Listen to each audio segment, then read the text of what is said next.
లో జతపరచడం జరిగింది. 3-4వ ప్రశ్న సమాధానం మౌలిక సదుపాయాలు పరిశుభ్రత మరియు పాఠశాల నిర్వహణతో సహా రాష్ట్రంలో మొత్తం విద్యా పర్యావరణ వ్యవస్థను బలోపేతం చేయడానికి ఈ మొత్తాన్ని కేటాయించడం జరిగింది. దాని తర్వాత ప్రశ్నకి లేదండి, ఈ ప్రశ్న ఉత్పన్నం కాదు. శివరామరెడ్డి గారు, యాదవ్ గారు. ధన్యవాదాలు అధ్యక్ష.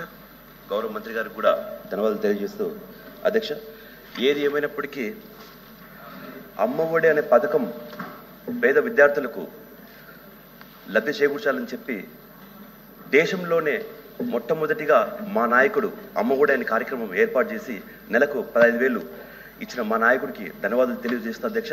ఎంతోమంది ముఖ్యమంత్రులు వచ్చినా ఇటువంటి పథకాలు పెట్టాలి, పేద విద్యార్థులకు సాయం చేయాలనేసి ఎక్కడ రాలేదు అధ్యక్ష. కానీ మా నాయకుడికి వచ్చింది కాబట్టే ఇప్పుడు ఈ కూటమి ప్రభుత్వం పేరు మార్చుకొని తల్లికి వందనం అని చెప్పి ఎలక్షన్ల ముందు ఎంతమంది పిల్లలు ఉంటే అంతమందికి ఇస్తారని చెప్పేసి ఈరోజు చాలా మంది కొరత పెట్టింది మనకందరికి తెలిసింది అధ్యక్ష. గౌరవ మంత్రి గారికి తమరి ద్వారా నేను అడిగేది ఏంటంటే అధ్యక్ష, సెంట్రల్ గవర్నమెంట్ వాళ్ళు ఇచ్చిన రిపోర్ట్ ప్రకారం 87,47,885 మంది విద్యార్థులు ఉన్నారని చెప్పినప్పుడు, కానీ ఇందాక గౌరవ మంత్రి గారు 66,57,508 మందికి ఇచ్చారని చెప్పారు అధ్యక్ష. అదొకటి క్లారిఫికేషన్ చెప్పవలసిందిగా కోరుతున్నాను అధ్యక్ష. అదేవిధంగా గవర్నమెంట్ వెబ్సైట్లోనే అధ్యక్ష 63,77,898 మందికే ఇచ్చాము, ఇంకా 2,79,720 మందికి ఇవ్వలేదని చెప్పి కూడా వాళ్ళు మెన్షన్ చేశారు అధ్యక్ష. వీళ్ళకి ఇంకా ఎందుకు ఇవ్వలేదనేసి గౌరవ మంత్రి గారు తమ ద్వారా అడుగుతున్నాను అధ్యక్ష. ఎందుకంటే ఒక నిమిషం అధ్యక్ష, వీళ్ళ ప్రభుత్వం చేపట్టిన తర్వాత మొదటి సంవత్సరం తల్లికి వందన కార్యక్రమం పోయింది అధ్యక్ష. ఇప్పుడు 2వ సంవత్సరం వచ్చిన తర్వాత ఇక్కడ సుమారుగా 3 లక్షల మంది విద్యార్థులకు ఇక్కడ తల్లికి వందనం ఇవ్వలేదు అధ్యక్ష. దాంతోపాటు ప్రతి ఒక్కరికి 15,000 ఇస్తామని చెప్పిన మంత్రి గారు ఈరోజు చాలా మంది పిల్లలకు కేవలం 8,000, 9,000, 10,000 పడిన దాఖలాలు కూడా ఉన్నాయి అధ్యక్ష. కాబట్టి దాని గురించి ఏమైనా ప్రికాషన్స్ తీసుకున్నారనేసి గౌరవ మంత్రి గారిని తమ ద్వారా అడుగుతున్నాను అధ్యక్ష. ప్లీజ్ ఇజ్రాయెల్ గారు.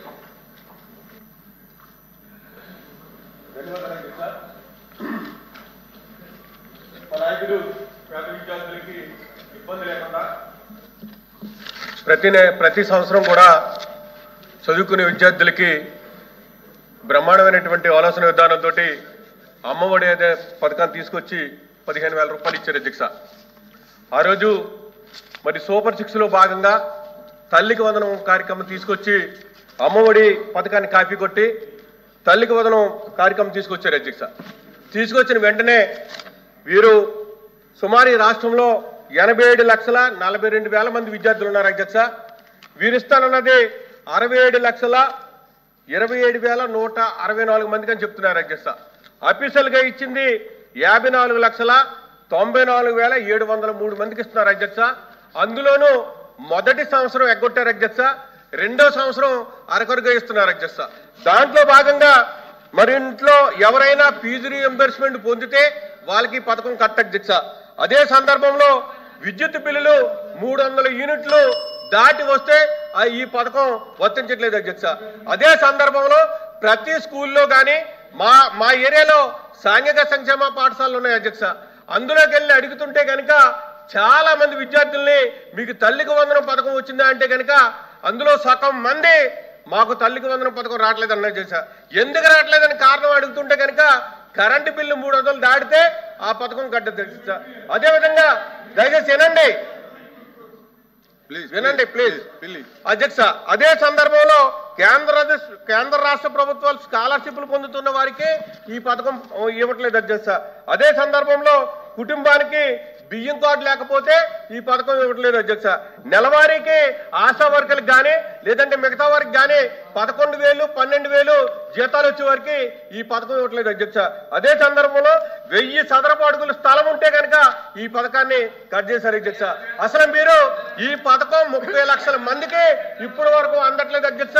అసలు ఏ కారణం చేత మీరు అందించట్లేదు, మీరు అందించే ఉద్దేశం ఉందా లేదా గౌరవ మంత్రి గారు తెలియపరచాల్సిందిగా కోరుతున్నారు అధ్యక్ష.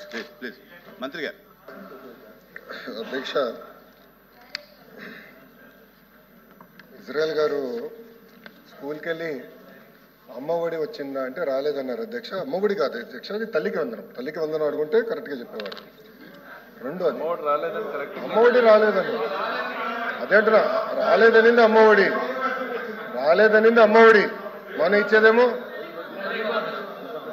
మీరు మాట్లాడాలంటే నేను కూర్చుంటాను. ప్లీజ్ ప్లీజ్ మీరు మాట్లాడదలుచుకుంటే ఒక్క నిమిషం సార్, చేతితో మాట్లాడండి సార్, వాళ్ళకి ఎందుకు సంబంధం? వాళ్ళు మాట్లాడదలుచుకుంటే సార్ చేతితో చెప్పండి సార్. మీతోనే మాట్లాడుతున్నాను సార్, నేను చైర్ని ఉద్దేశించి మాట్లాడుతున్నాను సార్. మాకు ఏ రూల్ పెట్టారో అటు కూడా అదే రూల్ పెడితే బాగుంటుంది సార్.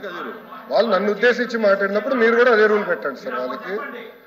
దయచేసి సార్ ఎవరి గురించి మాట్లాడినా వాళ్ళు సైడ్ కమెంట్లు పాస్ చేసినప్పుడు నన్ను పూర్తి చేయనిచ్చినప్పుడు నేను మాట్లాడక్కు నాకు ఉంది కదా అధ్యక్ష. గౌరవ సభ్యులు ఏమన్నారు, పాఠశాలలకు వెళ్ళాను, అక్కడ అమ్మ ఒడి ఎంతమందికి వస్తుందని అడిగారంట. ఆ ప్రోగ్రామే లేదు ఇప్పుడు. తల్లికి వందనం ఆబ్వియస్లీ అక్కడ రాలేదని అంటారు. ముందర తెలుసుకోమని చెప్పమని నేను కోరుతున్నా. నంబర్ 1. నంబర్ 2, ఈరోజు ఇద్దరు మాట్లాడారు అధ్యక్ష. ఒకరు రమేష్ గారు మాట్లాడారు, ఇంకోటి ఇజ్రాయెల్ గారు మాట్లాడారు. ఒక ఆయనేమో 63 లక్షల మందికి వచ్చిందంటారు, ఇంకొక ఆయనేమో 57 లక్షల మందికి వచ్చిందంట. ముందర మీరు క్లారిటీ తెచ్చుకోండి ఎంతమందికి వచ్చింది. మీకే క్లారిటీ లేదు. మీ పార్టీలో ఇద్దరు సభ్యులు మాడితే ఒక్కొక్కరు ఒక నంబర్ చెప్తారు. నంబర్ 2, 63 లక్షల మందికి మీరు ఇచ్చారు, మిగతా వాళ్ళకి ఎందుకు డిలే చేశారు? నేను ఆ రోజే చెప్పాను అధ్యక్ష. పిల్లలు ఫస్ట్ క్లాస్లో జాయిన్ అయిన తర్వాత అపార్ ఐడి ద్వారా ఏ పాఠశాలలో జాయిన్ అయ్యారో మాకు తెలుస్తుంది. అది అయిన వెంటనే మేము డబ్బులు ఇస్తాం. సేమ్ థింగ్ 10th క్లాస్ నుంచి 11th క్లాస్కి వెళ్ళినప్పుడు ఆ ట్రాన్సిషన్లో అక్కడ చేరిన తర్వాత మేము వెరిఫై చేసుకుని డబ్బులు ఇస్తాను అధ్యక్ష. మేము కట్టుబడి ఉన్నాం. ఎక్కడన్నా గ్యాప్స్ ఉంటే అధ్యక్ష చాలా ట్రాన్స్పరెంట్గా వాట్సాప్ ద్వారా హాయిగా వాళ్ళు మెసేజ్ పెట్టచ్చు. ఒకవేళ రాకపోతే ఏ కారణాల వల్ల వాళ్ళకి రాలేదో కూడా చెప్తా అధ్యక్ష. అక్కడ రిడ్రెసల్ మెకానిజం కూడా వాళ్ళ ఇంట్లో కూర్చుని ఎక్కడికి వెళ్ళాల్సిన అవసరం వాట్సాప్ ద్వారానే కమ్యూనికేట్ చేసుకోవచ్చు అధ్యక్ష. మన మిత్రాన్ని కూడా మేము పెట్టాం. 2, ఇజ్రాయెల్ గారు మాడుతూ 300 యూనిట్లు కరెంటు యాప్కాస్లో పనిచేసిన వారికి, అట్లా భూమి ఉన్న వారికి మీరు ఇవ్వట్లేదన్నారు. ఎవరు పెట్టారు అధ్యక్ష ఈ రూల్స్ అని? మీరే పెట్టారు. ఎవరు పెట్టారు ఈ రూల్స్ సార్? రూల్స్ పెట్టింది ఎవరు సార్? మీరే పెట్టారు. పులివెందుల ఎమ్మెల్యే జగన్మోహన్ రెడ్డి గారు పెట్టారు ఈ రూల్స్. ఆయన రూల్స్ పెట్టారు. We're following it. కాదని చెప్పండి. మీరు ఒకటి మీరు మళ్ళీ ఇప్పుడు మాట వేస్తారు సార్. ఇదే సార్ ప్రశ్న వేయించుకుని ఇరుక్కుంటా ఉంటే ఇదే అంటారు. ఇప్పుడు నేను సూటిగా వాళ్ళకి సమాధానం చెప్తున్నా. 300 యూనిట్లు పెట్టింది ఎవరు? మీరు. యాప్కోస్కి రాకుండా చేసింది ఎవరు? మీరు. భూమి ఇంత ఉంటే ఇవ్వకూడదని రూల్ పెట్టింది ఎవరు? మీరు. తిప్పి మమ్మల్ని అడుగుతారు చాలా మంది అధ్యక్ష. రూల్స్ మీరు పెడతారు, గైడ్ లైన్స్ మీరు ఫ్రేమ్ చేస్తారు. కనీసం అంత లేకపోతే ఎల్ఓపి గారు వెళ్ళండి, పాఠాలు చెప్పించుకోండి. ఎల్ఓపి గారు మంత్రిగా ఉన్నప్పుడు ఇది చాలా క్లియర్గా వచ్చింది అధ్యక్ష. రెండోది అధ్యక్ష, గవర్నమెంట్ ఆఫ్ ఇండియా ఎంతమంది పిల్లలు చదువుతున్నారనే కానీ నంబర్స్ చెప్పారు అధ్యక్ష. ప్రాసెస్ ఫాలో అయ్యాం. అర్హులందరికీ మేము ఇస్తున్నాం, దాంట్లో ఎలాంటి డౌట్ లేదు. 2, కొంతమంది పిల్లలకి 9,000 పడిందని గౌరవ సభ్యులు చెప్పారు అధ్యక్ష. అక్కడ ఏంటంటే అధ్యక్ష, మన ఎస్సీ విద్యార్థులకి కేంద్ర ప్రభుత్వం కూడా డబ్బులు ఇస్తుంది అధ్యక్ష. ఆ 2 జోడించి ఆ డబ్బులు వేస్తాం అధ్యక్ష. సో మన వాటా అంటే ఆంధ్ర రాష్ట్రం వాటా మేము వేసాం అధ్యక్ష. కేంద్ర ప్రభుత్వం ఇచ్చే నిధులు కేంద్ర ప్రభుత్వం ఇస్తుంది అధ్యక్ష. దానివల్ల కొంచెం టైం డిఫరెన్స్ అనేది ఉంది అధ్యక్ష. ఇది వాస్తవం. About 30 to 45 days time difference ఉంది అధ్యక్ష. అంతేగాని పిల్లలకి మేము డబ్బులు వేసేది ఎలాంటి సందేహం లేదు. అర్హులందరికీ డబ్బులు ఇస్తామని ఈ సభాముఖంగా నేను తెలుపుతున్నాను అధ్యక్ష. అదేవిధంగా అధ్యక్ష, రమేష్ గారు మాట్లాడుతూ నెలకి 15,000 రూపాయలు వాళ్ళు ఇచ్చారంటున్నారు అధ్యక్ష. ఇచ్చింది సంవత్సరానికి 13,000 రూపాయలు అధ్యక్ష. అది కూడా మళ్ళీ చివరి సంవత్సరంలో ఇంకొక 500 తగ్గించారు అధ్యక్ష. ఇచ్చింది 4 సంవత్సరాలు అధ్యక్ష. మేము కట్టుబడి ఉన్న కార్యక్రమానికి తప్పనిసరిగా ప్రతి సంవత్సరం తల్లికి వందనం ఎంతమంది అర్హులు ఉన్నా అంతమంది అర్హులకి ఇస్తాం అధ్యక్ష. ఇజ్రాయెల్ గారు మాట్లాడుతూ రేషన్ కార్డు లేకపోతే మీరు ఇవ్వట్లేదు అంటారు అధ్యక్ష. ఎట్లా ఇవ్వాలి అధ్యక్ష? అడిగేదానికి కూడా ఉండాలి. ఏదో బేసిస్ ఉంటుంది అధ్యక్ష. ప్రభుత్వము ఒక కార్యక్రమం చేయాలంటే బేసిస్ ఉంటుంది. రేషన్ కార్డు లేదంటున్నారు. ఎస్, కూటమి ప్రభుత్వ అధికారంలోకి వచ్చిన రేషన్ కార్డులు కూడా ఇచ్చాం అధ్యక్ష. కొత్త కార్డులు డిజైన్ చేసాం. ఏ రాజకీయ నాయకుడు ఫోటో కూడా లేదు అధ్యక్ష. ఆ రేషన్ కార్డులో డిజిటల్ స్మార్ట్ కార్డు ఇచ్చాం. నీట్గా గవర్నమెంట్ ఆఫ్ ఆంధ్రప్రదేశ్ లోగో పెట్టి కార్డు ఇస్తున్నాం. కార్డు వచ్చిన తర్వాత అర్హులు ఎవరు ఉంటే మిస్ అయి ఉంటే తప్పనిసరిగా ఈ తల్లికి వందనం వర్తించే బాధ్యత మేము తీసుకుంటాం అధ్యక్ష. సార్ ఇంకోటి ప్లీజ్ గత ప్రభుత్వంలో ఈ పారిశుద్ధ్య కార్మికులకి ఎగ్జామ్స్ ఉండేదండి. అంటే మెమో ద్వారా గైడ్లైన్స్లో మార్చారు. శానిటరీ వర్కర్స్కి అవుట్సోర్సింగ్ వాళ్ళకి అందరికీ కూడా ఈ యొక్క తల్లికి వందనం కానీ లేకపోతే అప్పుడు అమ్మఒడి కానీ వచ్చేది. కానీ ఇప్పుడు శానిటరీ వర్కర్స్ కూడా రావట్లేదు. అదేమన్నా మీరు దాన్ని సరి చేయగలుగుతారా? అధ్యక్ష, ఆశా వర్కర్స్, దాని తర్వాత పారిశుద్ధ్య కార్మికులు, అంగన్వాడీ వర్కర్స్ విషయంలో అధ్యక్ష మేము డిస్కస్ చేస్తున్నాం. ఇది గతంలో కూడా నేను చెక్ చేశాను అధ్యక్ష, చాలా స్పష్టంగా మీరు చూస్తే. అంటే గతంలో పారిశుద్ధ్య కార్మికులకి రిలాక్సేషన్ ఉంది కదండి? లేదు అధ్యక్ష. ఉందండి, జీవో ఉంది, మెమో ఉంది. ఇక్కడ ఏం రాస్తుంది అధ్యక్ష? Government employment, no member in government service / pension schemes, sanitation workers and low income government employees earning below 10,000 in rural areas and 12,000 in urban areas are exempted from the ineligibility rules of తల్లికి వందనం. మేము ఇచ్చాం అధ్యక్ష. ఇది కూటమి ప్రభుత్వ అధికారంలోకి వచ్చింది, ఇచ్చింది అధ్యక్ష. మళ్ళీ చదువుతాను అధ్యక్ష. No members in government service / pension schemes అర్హులు కాదు, కానీ sanitation workers and low income government employees earning below 10,000 in rural areas or 12,000 in urban areas are exempted from the ineligibility rules of తల్లికి వందనం. సో రూరల్ ఏరియాస్లో 10,000 కన్నా తక్కువ జీతం వస్తే తల్లికి వందనం వర్తిస్తుంది అధ్యక్ష. అర్బన్లో 12,000 రూపాయల కన్నా తక్కువ వస్తే జీతం తల్లికి వందనం వర్తిస్తుంది అధ్యక్ష. ఆల్రెడీ ఇది మేము డబ్బులు ఇస్తాం జరిగింది అధ్యక్ష. ఇది చాలా క్లారిటీగా ఆల్రెడీ వర్తిస్తుంది అధ్యక్ష, వాళ్ళకి అందజేస్తున్నాం అధ్యక్ష.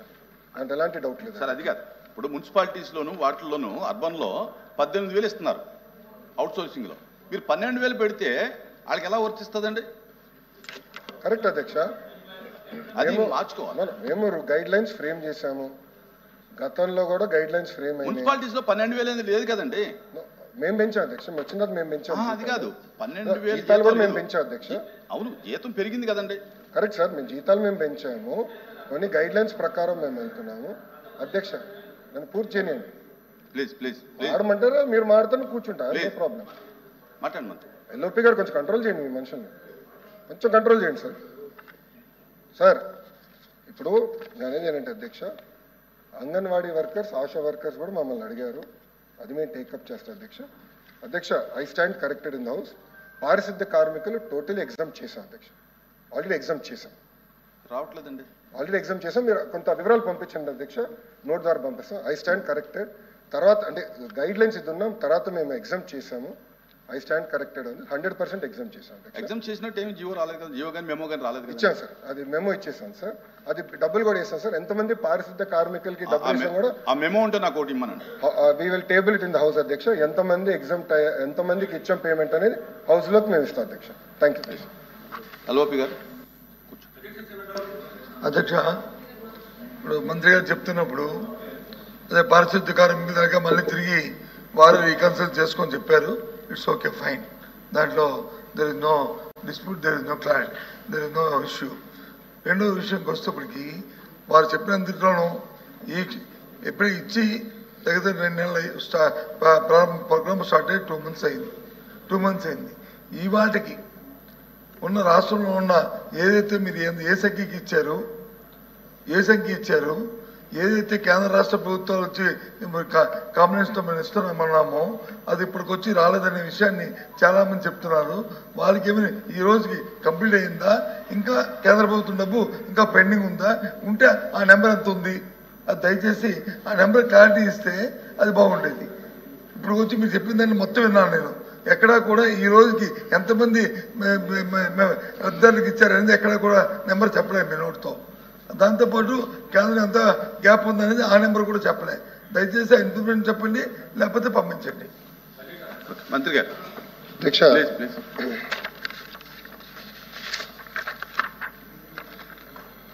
అధ్యక్ష, తల్లికి వందనం జియో 26 అధ్యక్ష, 12/6/2025లో పేజ్ నెంబర్ 4 అధ్యక్ష హౌస్లో సబ్మిట్ చేస్తున్నా. దాంట్లో చాలా స్పష్టంగా anyone among the household members employed in any central state government service, PSU, or getting government pension post-retirement are not eligible. Sanitation workers are exempted in totality, Adhyaksha. నేను కొంచెం misread చేశాను. My apologies, Adhyaksha. Sanitation workers are exempted, and all employees getting less than 10,000 salary per month in rural areas and less than 12,000 month in urban areas are exempted. Sanitation workers కి 100% exemption ఇచ్చారు అధ్యక్ష. జియో మీకు ఇప్పుడే ఇంకా అటువంటిప్పుడు దానికి 12,000 10,000 అనే other employees అధ్యక్ష, అదర్ ఎంప్లాయీస్ అధ్యక్ష. ఇది ఇప్పుడు నేను హౌస్ కి ఇస్తాను. అదేవిధంగా అధ్యక్ష, గౌరవ ఎల్ఓపి గారు అడిగారు అధ్యక్ష, కేంద్ర ప్రభుత్వ ఎగ్జాక్ట్ నంబర్స్ నా దగ్గర లేదు అధ్యక్ష, దాని గురించి నేను ఎల్ఓపి గారు పంపిస్తాను. కేంద్ర ప్రభుత్వం నుంచి రావాల్సిన నిధులని వచ్చేసినాయి అధ్యక్ష. ఇప్పుడు అధ్యక్ష మేము ఒకటి డిస్కషన్ చేస్తున్నాం, ఫైనాన్స్ మంత్రి గారు కూడా ఉన్నారు. ఆశా వర్కర్సు, అంగన్వాడీ వర్కర్సు వచ్చి నన్ను కలిశారు అధ్యక్ష. అది కూడా మమ్మల్ని కూడా ఎగ్జామ్ చేయమని వాళ్ళు కోరుతాం జరిగింది అధ్యక్ష. మేము తప్పనిసరిగా అది క్యాబినెట్లో డిస్కస్ చేసి తగిన నిర్ణయం మేము తీసుకుంటాం. Okay, question number 13941, minister for human resources.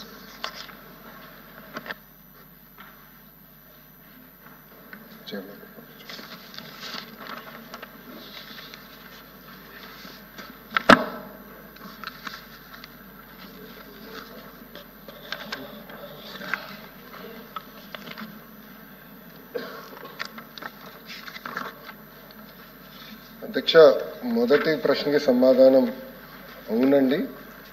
కావాల్సిన